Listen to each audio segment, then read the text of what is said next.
ನೋಡ್ತಾ ಇದ್ರ BBC news ಬೀಟ್ಗೆ ಸ್ವಾಗತ. ನಾನು ಸ್ವಾಗತ. ಮೊದಲಿಗೆ ಹೆಡ್ಲೈನ್ಸ್. ಲೀಡರ್ಶಿಪ್ ಚೇಂಜ್ಗೆ ಮುಹೂರ್ತ ಫಿಕ್ಸ್. ಸಿದ್ದರಾಮಯ್ಯ ಸಿಎಂ ಸ್ಥಾನಕ್ಕೆ ನಾಳೆ ರಾಜೀನಾಮೆಗೂ ಮುನ್ನ ಸಚಿವರೊಟ್ಟಿಗೆ ಬ್ರೇಕ್ಫಾಸ್ಟ್ ಮೀಟಿಂಗ್. ಸಕಲೇಶಪುರದಲ್ಲಿ ಕಾಡಾನೆ ಪ್ರತ್ಯಕ್ಷ. ಆಹಾರ ಅರಸಿ ಮನೆ ಹತ್ತಿರ ಬಂದ ಭೀಮಾ. ಒಂಟಿ ಸಲಗರ ನಿಯಂತ್ರಣಕ್ಕೆ ಗ್ರಾಮಸ್ಥರ ಒತ್ತಾಯ. ಹೊಸ ಸಿಎಂ ಹೊಂದಿರುವುದು ತಾತ್ಕಾಲಿಕ ಅಷ್ಟೇ. ಸಿದ್ದರಾಮಯ್ಯ ರಾಜೀನಾಮೆ ನೀಡಿದರೆ ರಾಜ್ಯದಲ್ಲಿ ಅವಧಿ ಪೂರ್ವ ಚುನಾವಣೆ ಖಚಿತ. ಬಿಐ ವಿಜಯೇಂದ್ರ ಹೇಳಿಕೆ.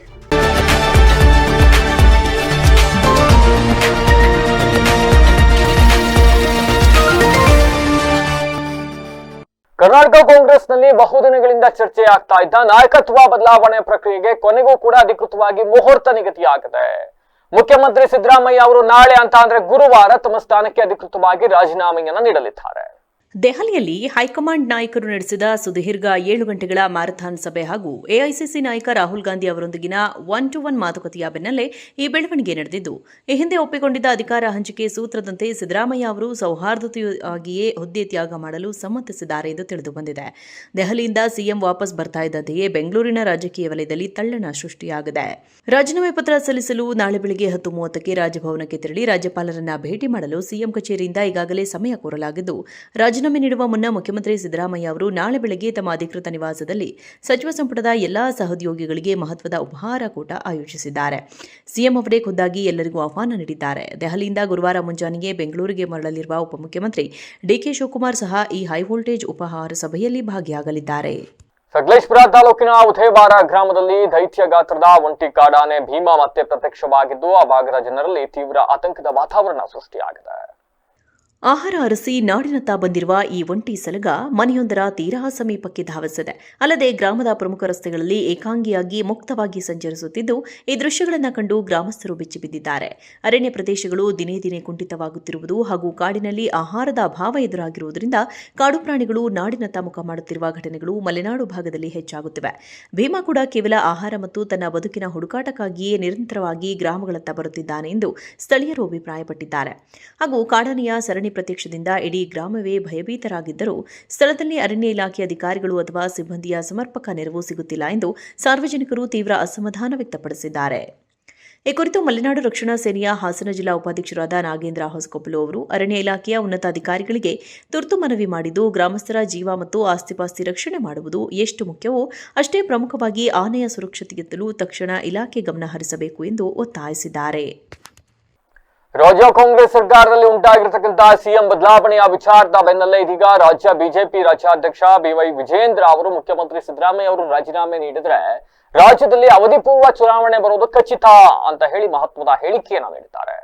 ರಾಜ್ಯ ರಾಜಕೀಯದ ದಿಢೀರ್ ಬೆಳವಣಿಗೆಗಳ ಕುರಿತು ಮಾಧ್ಯಮಗಳೊಂದಿಗೆ ಮಾತನಾಡಿದ ಅವರು, ಮುಖ್ಯಮಂತ್ರಿ ಸಿದ್ದರಾಮಯ್ಯ ಅವರು ಸ್ಥಾನದಿಂದ ಕೆಳಗಿಳಿದು ಕಾಂಗ್ರೆಸ್ನಿಂದ ಹೊಸ ಮುಖ್ಯಮಂತ್ರಿ ಅಧಿಕಾರಕ್ಕೆ ಬಂದರೂ ಅದು ಕೇವಲ ತಾತ್ಕಾಲಿಕ ಅಷ್ಟೇ. ಕಾಂಗ್ರೆಸ್ ಪಕ್ಷದ ಒಳಗಿನ ಆಂತರಿಕ ಕಚ್ಚಾಟ, ಭಿನ್ನಮತ ಮತ್ತು ತೀವ್ರ ಅಸಮಾಧಾನದಿಂದಾಗಿ ರಾಜ್ಯದಲ್ಲಿ ಆಡಳಿತ ವ್ಯವಸ್ಥೆ ಸಂಪೂರ್ಣವಾಗಿ ಕುಸಿದು ಬಿದ್ದಿದೆ.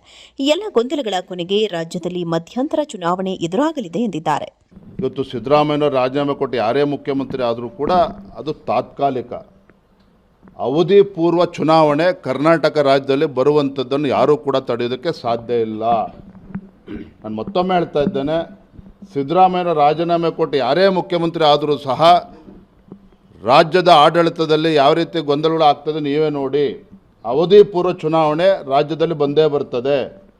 ನೀವು ಕೇಳಿರ್ತಕ್ಕಂಥ ಪ್ರಶ್ನೆಗೆ ನಾನು ರಾಜ್ಯದ ಅಧ್ಯಕ್ಷನ ಹೇಳುವಂಥದ್ದು, ನಾವು ಜನರ ಮುಂದೆ ಹೋಗಬೇಕಾಗಿರ್ತಕ್ಕಂಥದ್ದು ನಾವೇನು ಮಾಡ್ತೇವೆ ಅನ್ನೋದನ್ನು. ಆ್ಯಂಟಿ ಇನ್ಕಮೆನ್ಸಿ ಇವೆಲ್ಲವೂ ಕೂಡ ಬೋನಸ್ ಅಷ್ಟೇ. ಆದರೆ ನಾವು ಜನರ ಮುಂದೆ ಹೋಗಬೇಕಾಗಿರ್ತಕ್ಕಂಥದ್ದು, ನಾವು ರಾಜ್ಯ ಜನತೆಗೆ ಏನು ಕೊಡ್ತೇವೆ ಇದರ ಆಧಾರದ ಮೇಲೆ ಪಾಸಿಟಿವಿಟಿ ಮೇಲೆ ಹೋಗಬೇಕಾಗಿರ್ತಕ್ಕಂಥದ್ದು. ಹಾಗಾಗಿ ಎಲ್ಲದಕ್ಕೂ ಕೂಡ ನಾವು ಸಂಘಟನೆ, ನಮಗೆ ಶಕ್ತಿ ಇದೆ. ನಾವೆಲ್ಲರೂ ಕೂಡ ಒಟ್ಟಾಗಿ ಒಂದಾಗಿ ಸಂಘಟನೆನ ಬಲಪಡಿಸಿ ರಾಜ್ಯದಲ್ಲಿ ಮುಂದೆ ಅಧಿಕಾರಕ್ಕೆ ಬರ್ತಕ್ಕಂಥ ನಿಟ್ಟಿನಲ್ಲಿ ನಾವು ಒಟ್ಟಾಗಿ ಒಂದಾಗಿ ಹೋಗ್ತೇವೆ. ಬೆಂಗಳೂರಿನ ಎಂಎಸ್ ಪಾಳ್ಯದಲ್ಲಿರುವ ಪ್ರಸಿದ್ಧ ಅವೇಕ್ಷ ಆಸ್ಪತ್ರೆಯಲ್ಲಿ ಮಧ್ಯರಾತ್ರಿ 2:30 ವೇಳೆಗೆ ಏಕಾಏಕಿ ಭೀಕರ ಬೆಂಕಿ ಕಾಣಿಸಿಕೊಂಡಿತ್ತು. ಅದರಿಂದ ಇಡೀ ಆಸ್ಪತ್ರೆಯಲ್ಲಿ ಆತಂಕದ ವಾತಾವರಣ ನಿರ್ಮಾಣವಾಗಿತ್ತು. ರಾತ್ರಿ ಸುಮಾರು 2:30 ವೇಳೆ ಏಕಾಏಕಿ ಕಾಣಿಸಿಕೊಂಡ ಬೆಂಕಿಯಿಂದ ಆಸ್ಪತ್ರೆಯಲ್ಲಿ ಆತಂಕದ ವಾತಾವರಣ ನಿರ್ಮಾಣವಾಗಿತ್ತು. ಸುಮಾರು 20ಕ್ಕೂ ಹೆಚ್ಚು ರೋಗಿಗಳು ಇದ್ದ ಆಸ್ಪತ್ರೆಯ 3 ಅಂತಸ್ತಿನ ಕಟ್ಟಡಕ್ಕೆ ಎಲೆಕ್ಟ್ರಿಕಲ್ ಶಾರ್ಟ್ ಸರ್ಕ್ಯೂಟ್ನಿಂದ ಬೆಂಕಿ ತಗುಲಿರುವ ಶಂಕೆ ವ್ಯಕ್ತವಾಗಿದೆ. ಬೆಂಕಿ ಕಾಣಿಸಿಕೊಂಡ ತಕ್ಷಣ ಕೆಲ ಒಳರೋಗಿಗಳು ಆತಂಕದಿಂದ ಆಸ್ಪತ್ರೆಯಿಂದ ಓಡಿ ಹೊರಬಂದಿದ್ದಾರೆ. ಉಳಿದ ರೋಗಿಗಳನ್ನು ಸುರಕ್ಷಿತವಾಗಿ ಸಮೀಪದ ಬೇರೆ ಆಸ್ಪತ್ರೆಗೆ ಸ್ಥಳಾಂತರಿಸಲಾಗಿದೆ. ಘಟನೆ ತಿಳಿದಂತೆ ಅಗ್ನಿಶಾಮಕ ದಳ ಸಿಬ್ಬಂದಿ ಸ್ಥಳಕ್ಕೆ ದೌಡಾಯಿಸಿ ಬೆಂಕಿ ನಂದಿಸುವ ಕಾರ್ಯಾಚರಣೆ ಕೈಗೊಂಡಿದ್ದಾರೆ.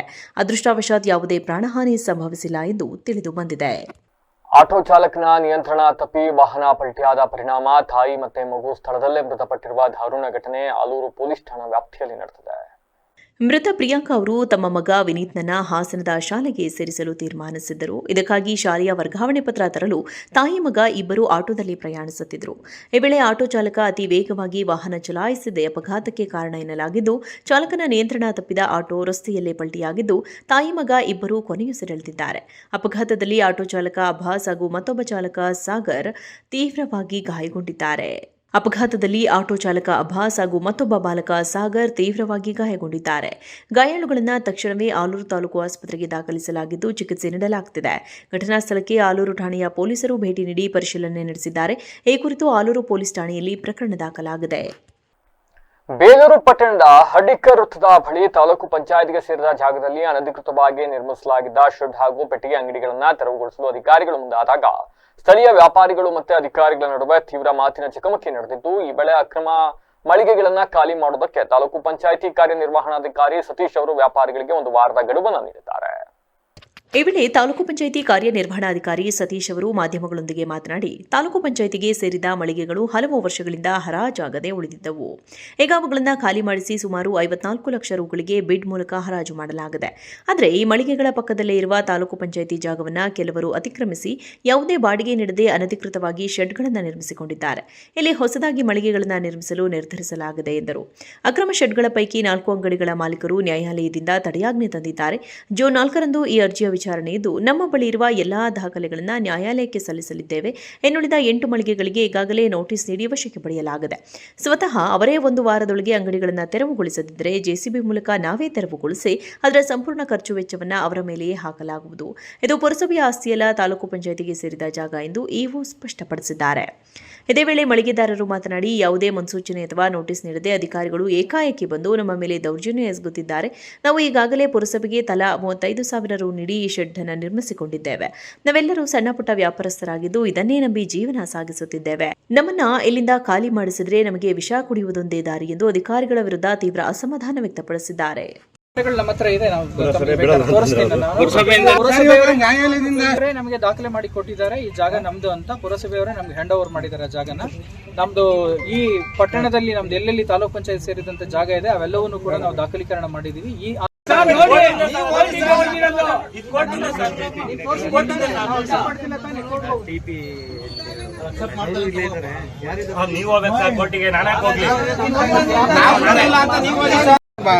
ಮಲ್ಗಕ್ಕೆ ಬಿಡ್ತಾ ಇಲ್ವಂತೆ, ಅಕ್ರಮವಾಗಿ ಹಾಕೊಂಡಿದಾರಂತೆ. ಅಕ್ರಮನ ಸರ್ ಇದು? ಅದೇನ್ ಸರ್ ಅದು?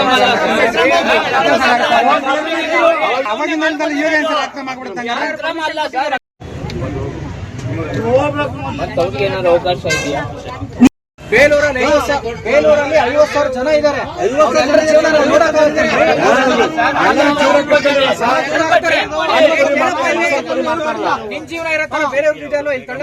ಕೇವಲ 10 ದಿನಗಳಲ್ಲಿ 4 ಬಾರಿ ಪೆಟ್ರೋಲ್ ಡೀಸೆಲ್ ದರ ಏರಿಕೆ ಮಾಡಿರತಕ್ಕಂಥದ್ದು ಜನಸಾಮಾನ್ಯರಿಗೆ ಹೊರೆಯಾಗ್ತಾ ಇದೆ. ಕೂಡಲೇ ಕೇಂದ್ರ ಸರ್ಕಾರ ದರ ಏರಿಕೆ ವಾಪಸ್ ಪಡೆಯಬೇಕು ಅಂತ ಕಾಂಗ್ರೆಸ್ ಜಿಲ್ಲಾ ವಕ್ತಾರ ಮಂಜುನಾಥ್ ಶರ್ಮಾ ಒತ್ತಾಯಿಸಿದ್ದಾರೆ. ಸುದ್ದಿಗೋಷ್ಠಿಯಲ್ಲಿ ಮಾತನಾಡಿದ ಅವರು, 1 ಅಲ್ಲ 2 ಅಲ್ಲ 4 ಬಾರಿ ಇಂಧನ ದರ ಏರಿಕೆ ಮಾಡಿರುವುದರಿಂದ ಬಡವರು ಮಧ್ಯಮ ವರ್ಗದವರ ಜೀವನ ಕಷ್ಟಕ್ಕೆ ಸಿಲುಕಿದೆ. ಗ್ಯಾರಂಟಿ ಯೋಜನೆ ಇಲ್ಲದೆ ಇದ್ದಿದ್ದರೆ ಜೀವನ ಇನ್ನೂ ಸಂಕಷ್ಟಕ್ಕೆ ದೂಡುತ್ತಿತ್ತು ಎಂದರು. ಇಂಧನದ ಜೊತೆಯಲ್ಲೇ ಆಟೋ ದರ, ಔಷಧಿ, ದಿನಬಳಕೆ ವಸ್ತುಗಳ ಬೆಲೆಯೂ ಏರಿದ್ದು ಕೇಂದ್ರ ಬಡವರು ಮಧ್ಯಮ ವರ್ಗದವರ ವಿರೋಧಿ ಎಂದು ದೂರಿದರು. ಪ್ರಧಾನಿಯವರೇ ಮುಂದೆ ಅಚ್ಚೇ ದಿನಗಳು ಬರಲಿವೆ ಎಂದರು. ಈಗ ಅವರೇ ವಿದೇಶಿ ಪ್ರವಾಸ ಮುಂದೂಡಿ ಚಿನ್ನ ಖರೀದಿ ಮಾಡಬೇಡಿ, ಮುಂದೆ ಸಂಕಷ್ಟದ ದಿನಗಳು ಕಾದಿವೆ ಎಂದಿದ್ದಾರೆ. ಈ ಎಲ್ಲದಕ್ಕೂ ಅವರೇ ಉತ್ತರ ನೀಡಬೇಕು ಎಂದು ಒತ್ತಾಯಿಸಿದರು. ಜೊತೆಗೆ ಮೋದಿ ಅವರಿಂದ ದೇಶಕ್ಕೆ ಅನುಕೂಲವಾಗಲಿದೆ ಎಂದು ಅನೇಕರು ಅಂದುಕೊಂಡಿದ್ರು. ಆದರೆ ಎಲ್ಲವೂ ಈಗ ಹುಸಿಯಾಗಿದೆ. ಇದಕ್ಕೆ ಕಾಂಗ್ರೆಸ್ ಒಂದೇ ಅಲ್ಲ, ಎಲ್ಲ ವರ್ಗದ ಜನರು ಆಕ್ರೋಶಗೊಂಡಿದ್ದಾರೆ ಎಂದರು. ಹಾಗಾಗಿ ಕೇಂದ್ರ ಸರ್ಕಾರ ದರ ಏರಿಕೆಯನ್ನು ಪುನರ್ ಪರಿಶೀಲಿಸಬೇಕು ಎಂದು ಆಗ್ರಹಿಸಿದರು. ಮೊದಲನೇದು, ಕೇಂದ್ರ ಸರ್ಕಾರ ಇಂಧನ ಬೆಲೆ ಪೆಟ್ರೋಲ್, ಡೀಸೆಲ್, CNG ಗ್ಯಾಸ್ ಬೆಲೆ ಏರಿಸಿರುವುದರಿಂದ, ಮತ್ತು ಇನ್ನೊಂದು ವಿಚಾರ, ನೀಟ್ ಪರೀಕ್ಷೆ ಪ್ರಶ್ನೆ ಪತ್ರಿಕೆ ಏನು ಸೋರಿಕೆ ಆಯಿತು ಅದರಿಂದಾದ ಅನಾಹುತಗಳ ಬಗ್ಗೆ. ಪ್ರಪ್ರಥಮವಾಗಿ ಕಳೆದ 11 ದಿನಗಳಲ್ಲಿ ಕೇಂದ್ರ ಸರ್ಕಾರ 4 ಬಾರಿ ತೈಲ ಬೆಲೆ ಏರಿಕೆ ಮಾಡಿದೆ. ಮೇ 15ನೇ ತಾರೀಕು ಪೆಟ್ರೋಲ್ ಬೆಲೆ ₹3.25, ಡೀಸೆಲ್ ಬೆಲೆ ₹3.11. ಮೇ 19ನೇ ತಾರೀಕು 99 ಪೈಸೆ ಪೆಟ್ರೋಲು, 94 ಪೈಸೆ ಡೀಸೆಲ್ಲು. ಅದೇ ಥರ ಮೇ 23ನೇ ತಾರೀಕು 95 ಪೈಸೆ ಪೆಟ್ರೋಲು, 91 ಪೈಸೆ ಡೀಸೆಲ್ಲು. ಹಾಗೆ ಮೇ 25ನೇ ತಾರೀಕು ಅಂದರೆ ನಿನ್ನೆ ₹2.61 ಪೆಟ್ರೋಲು, ಹಾಗೆ ₹2.71 ಡೀಸೆಲ್ಲು. ಹಾಗೆ ಆಟೋಗೆ ಏನು CNG ಗ್ಯಾಸ್ ಬಳಸ್ತಾರೆ ಅದು ಕೂಡ ಸರಿಸುಮಾರು ₹3 ಹೆಚ್ಚಿಗೆ ಮಾಡಿದ್ದಾರೆ. ಇದರಿಂದ ಈ ಬಡವರು ಮತ್ತು ಮಧ್ಯಮ ವರ್ಗದವರ ಒಟ್ಟು ಅಲ್ಲ, ಈಗ ನಾನು ಕೇವಲ 11 ದಿವಸದಲ್ಲಿ ದೆಹಲಿಯಲ್ಲಿ ನಿನ್ನೆ ಹೈಕಮಾಂಡ್ ನಾಯಕರ ಒಳಗೆ ಏನ್ ಚರ್ಚೆ ಆಗಿದೆ ಅನ್ನೋದು ಯಾರಿಗೂ ಕೂಡ ಗೊತ್ತಿಲ್ಲ. ಮಾಧ್ಯಮಗಳಲ್ಲಿ ಕೇವಲ ಊಹಾಪೋಹಗಳು ಹರಿದಾಡ್ತಾ ಇದ್ದು, ಹೈಕಮಾಂಡ್ ನಿರ್ಧಾರಕ್ಕೆ ನಾವೆಲ್ಲರೂ ಕೂಡ ಬದ್ಧರಾಗಿದ್ದೇವೆ ಅಂತ ಮುಖ್ಯಮಂತ್ರಿ ಸಿದ್ದರಾಮಯ್ಯ ಅವರ ದೆಹಲಿ ಭೇಟಿ ಹಾಗೂ ರಾಜ್ಯ ರಾಜಕಾರಣದ ದಿಢೀರ್ ಬೆಳವಣಿಗೆಗಳ ಕುರಿತು ಹರಿದಾಡ್ತಾ ಇರತಕ್ಕಂಥ ವದಂತಿಗಳಿಗೆ ಇದೀಗ ಗೃಹ ಸಚಿವ ಜಿ ಪರಮೇಶ್ವರ್ ಅವರು ಸ್ಪಷ್ಟನೆಯನ್ನು ನೀಡಿರತಕ್ಕಂಥದ್ದು. ದೆಹಲಿ ಭೇಟಿಯ ಕುರಿತು ಮಾಧ್ಯಮಗಳೊಂದಿಗೆ ಮಾತನಾಡಿದ ಸಚಿವರು, ಹೈಕಮಾಂಡ್ ನಾಯಕರು ನಮ್ಮ ಸಿಎಂ ಸೇರಿದಂತೆ ಪ್ರಮುಖರನ್ನ ಕರೆಸಿದ್ದರು, ಮಾತುಕತೆಯೂ ನಡೆದಿದೆ. ಆದರೆ ಒಳಗಡೆ ಏನು ಚರ್ಚೆಯಾಗಿದೆ ಎಂಬ ನಿಖರ ಮಾಹಿತಿ ನಮಗಿಲ್ಲ. ನಿನ್ನೆ ಕೆಸಿ ವೇಣುಗೋಪಾಲ್ ಅವರು ಪರಿಷತ್ ಹಾಗೂ ರಾಜ್ಯಸಭೆ ಅಭ್ಯರ್ಥಿಗಳ ಆಯ್ಕೆ ಕುರಿತು ಏನು ಹೇಳಿದ್ದಾರೋ ನಮಗೂ ಅಷ್ಟೇ ಗೊತ್ತು. ಅದನ್ನು ಬಿಟ್ಟು ಬೇರೇನೂ ತಿಳಿದಿಲ್ಲ. ನಿನ್ನೆ ಸಚಿವ ಕೆಜೆ ಜಾರ್ಜ್ ಮನೆಯಲ್ಲಿ ಯಾವುದೇ ರಾಜಕೀಯ ಚರ್ಚೆ ನಡೆದಿಲ್ಲ. ನಾವೆಲ್ಲರೂ ಕೇವಲ ಊಟ ಮಾಡಿದ್ದೇವಷ್ಟೇ ಎಂದರು. ಮುಖ್ಯಮಂತ್ರಿ ಸಿದ್ದರಾಮಯ್ಯ ಅವರು ರಾಜೀನಾಮೆಗೆ ಒಪ್ಪಿದ್ದಾರೆ ಎಂಬ ವದಂತಿಗಳನ್ನು ತಳ್ಳಿಹಾಕಿದ ಪರಮೇಶ್ವರ್, ಸಿಎಂ ರಾಜೀನಾಮೆ ವಿಚಾರವಾಗಲಿ ಅಥವಾ ನಾನು ಸೇರಿದಂತೆ ಇತರರು ಸಿಎಂ ಆಗುವ ವಿಚಾರವಾಗಲಿ ಈಗ ಸಂಪೂರ್ಣ ಅಪ್ರಸ್ತುತ.